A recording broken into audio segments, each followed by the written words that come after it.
This show is brought to you by Manscaped. Use the code AFTV for 20% off your order and free shipping at manscaped.com. Hi, welcome to AFTV. I've got James B with me. Look at the smile on your face. We've just won 3-1 at the Emirates against Manchester United. Does the scoreline reflect the performance though? I like ending on positives. Right. I've lost my voice a little bit, so you can see I enjoyed it. I'll start with the kind of, if you're a neutral and you're looking at that, Right. take the emotion out of it. I think the referee had a part to play in that game. Cedric maybe got away with one. I need to see that Nketiah one back. That every time I look, I'm not seeing the right angle, but I have a feeling that he might have been. Well, it was definitely blocking De Gea's angle, a view of the Xhaka shot. So whether he was onside or offside, I haven't seen, but I think he was off, which is why they've been talking about it a lot on TV. So if I'm a United fan, I'm feeling particularly aggrieved, I will say. Yeah. Having Having said that, Bruno Fernandes got away with one. Stonewall red card. And while Arsenal weren't at their best today, they fashioned enough chances. It was almost a case of, neither defence was really at it. So who could kind of make the most of their opportunities? Obviously, we got away with one with Fernandes missing the penalty as well. So we rode our luck. But at the same time, we kind of did enough to win the game whilst also doing enough to lose it, if you know what I mean. Yeah. It was one of those kind of, it wasn't quite punch for punch, end for end like the Chelsea game. This didn't feel as controlled, or this felt more... What did it feel like? It felt like two sides who weren't at it at all, and therefore conceding opportunities, rather than the Chelsea game where it felt we were naturally creating them through playing some good football. So those are kind of my more sort of, I guess, less excitable points.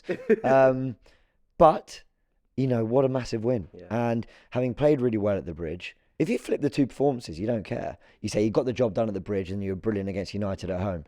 The point is, we've taken 6 for 6 this week at the Bridge and at home to United, who would have needed a response, who brought in a new manager, who had Cristiano Ronaldo back, and we won. And I'm over the moon. 3 goals as well. Okay, let me just ask you, after the two performances, the Chelsea one and this one, looking forward, West Ham, how do you feel as a fan? What have you seen enough to think, I'm still a bit worried? Because it's been a consistent performance in the sense that we won, but it's been inconsistent in what we saw from Chelsea and today's performance from the boys. Yeah, I think Tomiyasu's return is timed nicely because Cedric had a howler in the first half. I thought regrouped and did well in the second. Tavares, not just because of his goal, but generally first half I thought was pretty untroubled. I think did enough to put off Elanga without conceding the penalty, did okay. Second half was shambolic, if I'm being honest. But then I will credit him for always asking for the ball, being brave, never shirking responsibility. Got away with it with the handball. I don't know why his arm's so high.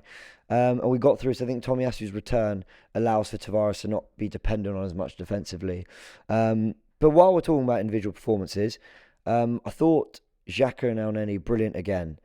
I put Xhaka over Elneny at the Bridge. Elneny today. Elneny was unbelievable today. It's not just Elneny doing what he does very well, which is keeping it safe, ticking, tackling, whatever.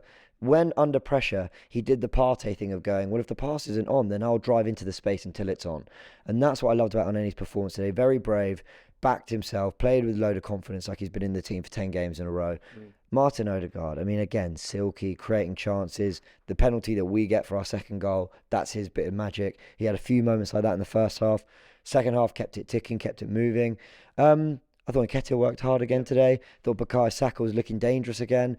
So across the board, you could say Gabriel and White looked more assured than...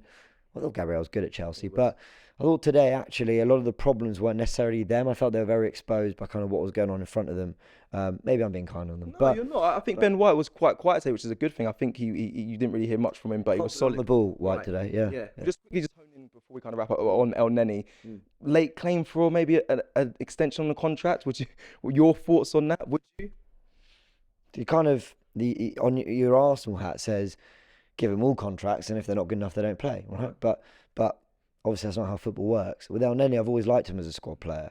There's certain players that get really weird criticism, like almost you're wanting them to be the next Yaya Toure, and they were never meant to be that. And I actually mean that in the most complimentary of ways. Mohamed Elneny has always been a very steady, dependable footballer. I can't think of many times he's given us less than a 5 or 6 out of 10. And when he does have these games, you kind of realise how much his experience and cool head, and it's not just cool head on the pitch, it's cool head off the pitch, everything. He's not, and while I respect what's been said in a lot of the interviews recently, he's not doing interviews talking about his future. He just does his job. If he doesn't play for 3 months, when he is called upon, he gives his all.